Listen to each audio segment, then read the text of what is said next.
Hello, my name is Elizabeth DeCoux, and it's my privilege to welcome you to the weekly virtual worship service of Buckman Bridge Unitarian Universalist Church, or as we like to abbreviate it, BBUUC. If you would like to learn more about our church, please visit our website, bbuuc.org. If you would like to learn more about Unitarian Universalism, please visit the website uua.org. Wherever you are and whatever you're doing, we're so happy you joined us today. Greetings, members and friends of Buckman Bridge Unitarian Universalist Church, and greetings to all who have found your way to this virtual worship service for Sunday, September 12th, 2021. I am Reverend Amy Moses Lagos, and it is my great privilege to serve as the minister for BBUUC. I use the pronouns she and her. I want to acknowledge this morning that there are many events in the wider world that are weighing heavily on our hearts and minds. Yesterday was the 20th anniversary of September 11th, 2001, when terrorists hijacked airplanes to crash into the World Trade Center and the Pentagon. We remember with deep sorrow the innocent lives lost to senseless and calculated violence. We grapple with the ways that day changed our country forever. Today, we see a tragedy unfolding in Afghanistan. There has been violence and chaos as the Taliban seized power. There has been repression of peaceful protest, and there are grave fears for the future of free speech and women's rights. The Supreme Court of the United States refused to block a Texas law that bans almost all abortions in the state. This is a shocking and disturbing assault on reproductive rights and freedom of choice. There is so much weighing on our hearts right now. There is so much suffering and injustice in our world. As we acknowledge everything that is happening, I invite us to remember our connections to one another. We are a part of a religious community where we support one another through challenging times. We are a part of a faith that teaches us that love is present and love can guide us, even in the most difficult moments. We may not know what the path forward looks like right now, but we know that we have each other. I hope and pray that you feel the loving connections of this community holding you. May this time of worship be a balm for your spirit, and may it increase our capacity for love and compassion for our world. As we light our chalice this morning, I offer you this reading entitled, A Chalice Lighting for When Things Aren't Okay, written by Molly Brewer. My beloved people, I cannot pretend, and so I will not tell you that everything is okay right now, that there is no reason to be angry, that you must be optimistic or at peace. I cannot pretend these things, and so I won't tell them to you. But now our chalice is lit. And so all I ask in this moment is that we remember the words of Rebecca Parker. There is a love. There is a love holding us. There is a love holding all. By the light of our chalice, let us rest in this love.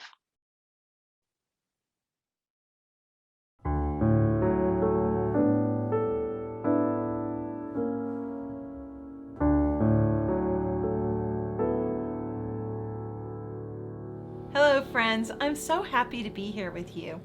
I have a story I want to share with you about a very wise teacher. Once there was a philosophy professor who was giving a lecture, and in front of him he had a big glass jar, a pile of rocks, a basket of pebbles, and a container of sand. He started off by filling up the jar with the big rocks. So let's try that. 1, 2, 3. And when they reached the rim of the jar, he held it up to his students and asked, "Is the jar full?"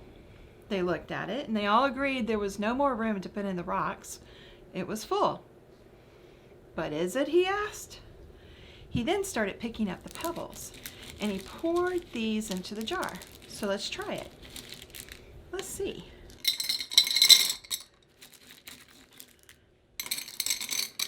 For a full jar, it sure does take a lot of pebbles.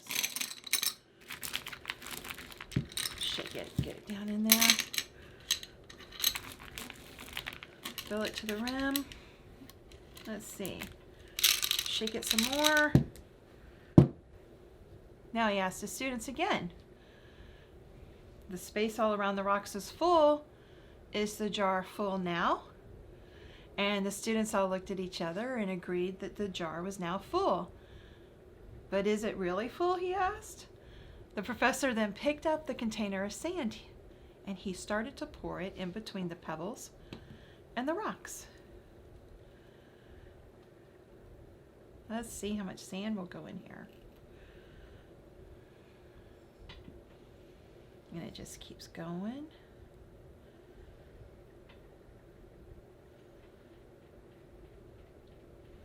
Let's shake it down.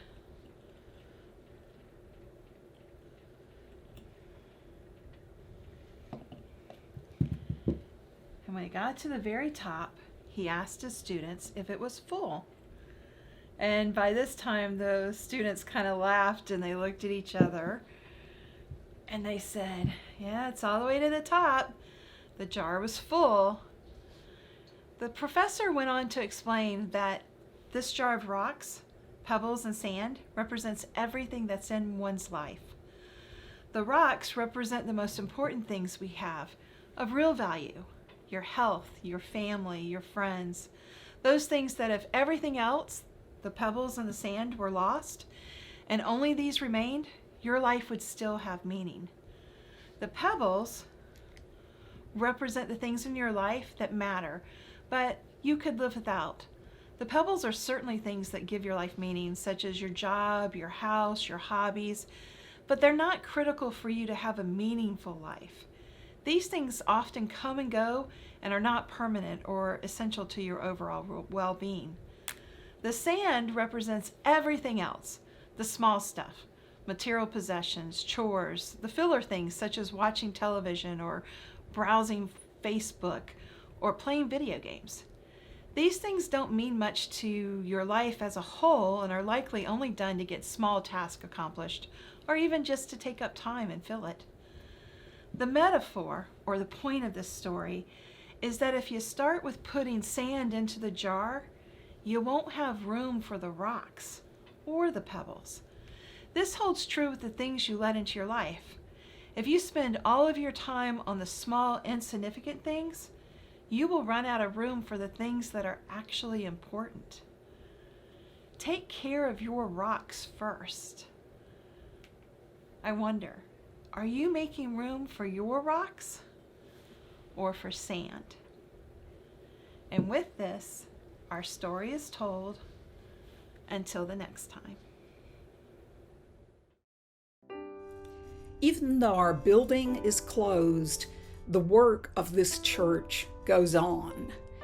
And of course, the church is not made up of the building only. The church is made up of each of you, the members of our congregation. We invite you to participate in our offerings. You can click on the PayPal link below, or you can go to our webpage, bbuuc.org, and find the different ways of giving which are listed there.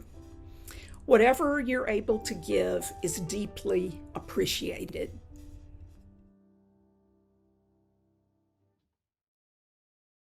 We come to the time in our service when we share our joys, sorrows, and concerns. A joy shared is increased, and a sorrow shared is lessened. If you have a joy or concern that you would like to have spoken here, please contact the church office by email by Tuesday.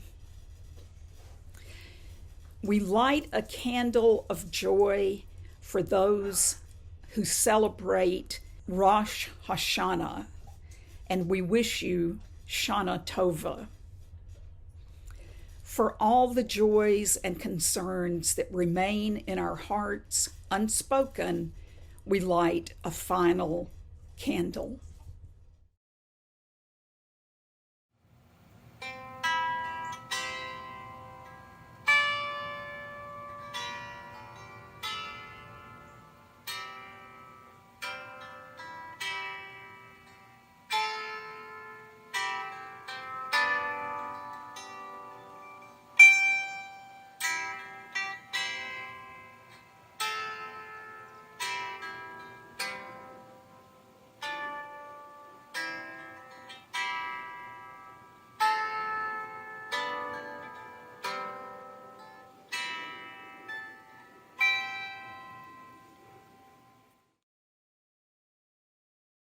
In December of 2019, my husband Ricardo and I retrieved our artificial Christmas tree from the shed in the backyard and assembled it in our living room.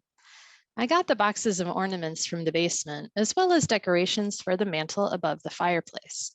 We played Christmas carols and drank hot chocolate as we hung ornaments and decorated our house. This is always one of my favorite times in December. I love these familiar rituals that bring a sense of comfort and contentment into our lives. In the weeks after Christmas, we never did get around to taking down the tree. This was over a year ago, and I don't remember specifically why we didn't have time to take down the tree. We were two busy working parents of a child with a disability, and life was very full. We still hadn't taken the tree down by March of 2020. And then the COVID-19 pandemic arrived in Seattle. We entered an unprecedented time of challenge for our country and the global community. Our lives, like the lives of people all over the globe, were turned completely upside down. Our son was in kindergarten, and he had been going to school 5 days a week. The school closed its doors and transitioned to online learning, which meant that Carlos was now home with us every day. Carlos had also been receiving in-home occupational therapy 4 days a week, and those appointments were now switched to Zoom meetings with his therapist. The Seattle Parks Department closed down all the playground structures to encourage social distancing. I remember that I felt so helpless and sad when I realized I couldn't even take my son to his favorite playgrounds anymore. The pandemic impacted everyone differently based on their particular life circumstances. Our son is autistic, nonverbal, and developmentally delayed. We were really worried about how the sudden lack of services might impact him. Ricardo and I had spent years building up relationships with Carlos's teachers and doctors and his many therapists to develop schedules and routines to best support his growth and development. We were really scared and worried that taking away all of these supports might lead to regression in his abilities and his communication. We also had to figure out how to take care of him when he was home all day long rather than in school. COVID-19 turned our lives upside down, and we had to put all our energy into figuring out how we were going to care for our child and stay home during the pandemic. At that point, we were definitely not concerned about finding time to put the tree away. In fact, I started turning the lights on the tree on in the evenings to bring some cheer into our home. Then I learned that there was a movement all over the country of people putting up their holiday lights to bring cheer to their neighborhoods during the pandemic. I thought, oh great, I am actually ahead of the curve on something here. I proudly and happily turned on our tree lights to bring cheer and joy to our household and our neighbors. The pandemic stretched on and on and on. Our son was not able to engage in online education because of his disability. We spent hours advocating with the school district for his rights. Our plates were always full. Our to-do lists were always endless. The tree stayed up, and I didn't even have the energy to think about how or when we might take it down. My priorities were to take good care of Carlos, keep everyone healthy, do good work as a minister to the congregations I was serving, and take care of my own mental health. I focused on doing a few small things well, with love and care, and I hoped and prayed that it would be enough. In order to focus on those things, I had to let some other things go. I let go of worrying about the tree. The tree wasn't bothering anyone, and it was still very pretty to look at. December would be right around the corner, so we could save ourselves the effort of putting it up again. I realized that sometimes I just can't get to everything on my to-do list, and that's okay. I extended grace and acceptance to myself. Then Christmas ended and the tree stayed up. Our lives were still very full. I still couldn't find the energy and motivation to take the tree down. The man who dropped off our UPS packages helpfully reminded us in July that our tree was still up and it was 7 months past Christmas. In the summer, life started to feel a little easier. Our son's at-home therapy appointments started up again. My husband and I got our vaccines and we were able to go out on occasional dinner dates. We went on a vacation to a state park in Port Townsend on the coast of the Salish Sea. One morning, I woke up and thought, maybe it would be nice to take the tree down. Over time, this pull to take the tree down felt stronger and stronger. I was ready, but the task still felt daunting, and I still felt overwhelmed considering the logistics of just how to find the time to take down the tree. I decided to ask for help. After a year and a half, I knew my husband and I would need some outside assistance to get this tree down. I asked my sister if she would be willing to help us. She said she would be delighted to help us. She came over one sunny summer day and we got to work. We actually had fun, talking and laughing and wrapping up ornaments.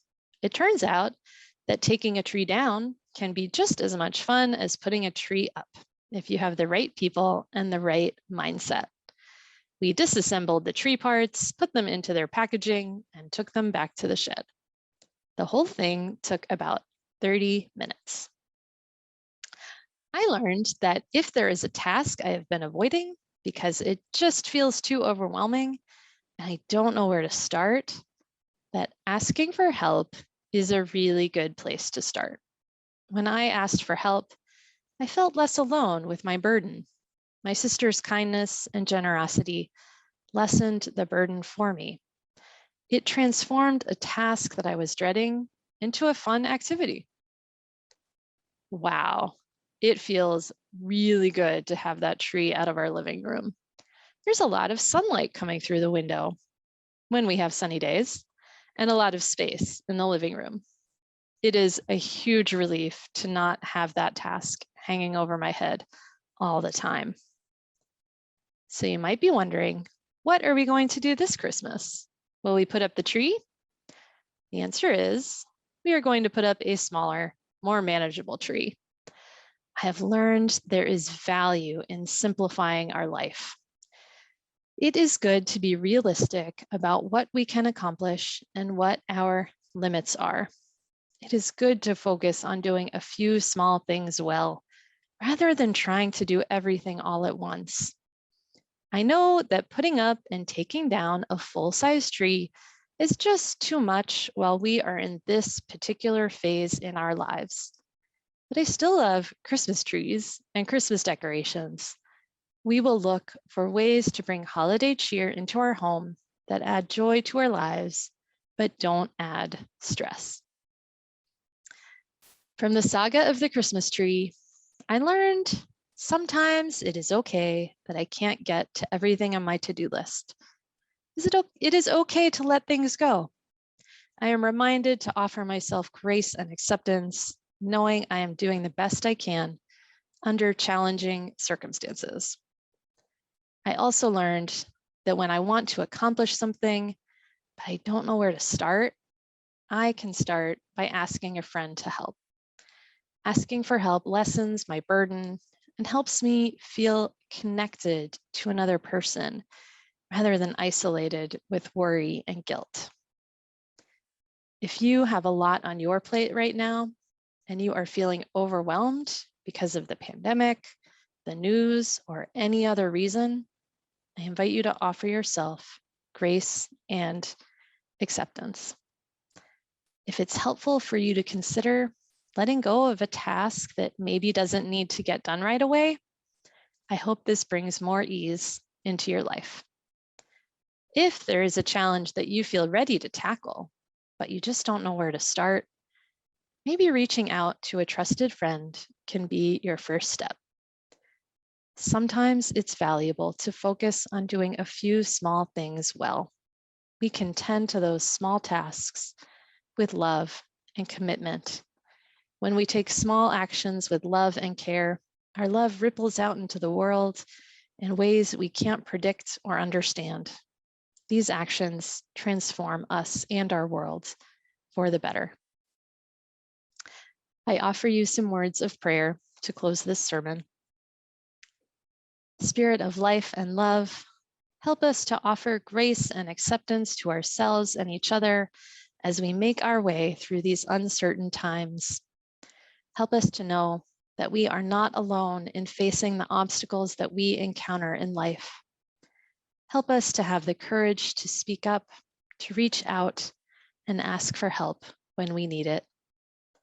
Help us to remember that when we take small actions guided by love, we join with others to transform ourselves and our world for the better. May it be so. Amen.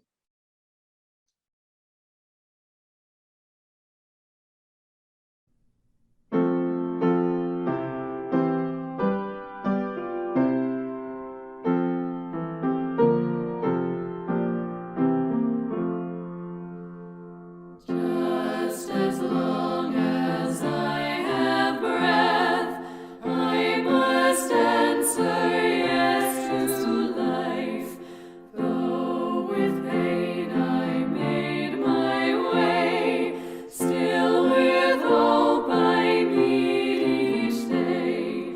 If they ask what I did well, tell them I said yes to life. Just as long as visionless,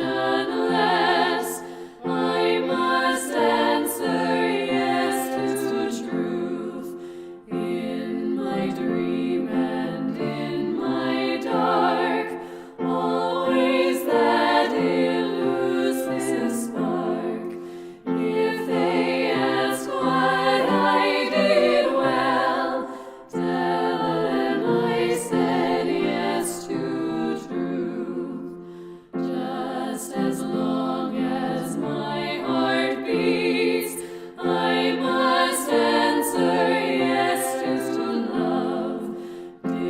Disappointment pierced me through, still I kept on loving you. If they ask what I did best, tell them I said yes to love.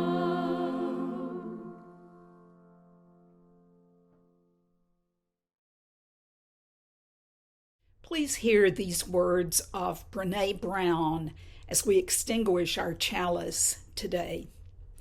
Until we can receive with an open heart, we're never really giving with an open heart. When we attach judgment to receiving help, we knowingly or unknowingly attach judgment to giving help. Blessed be and Amen.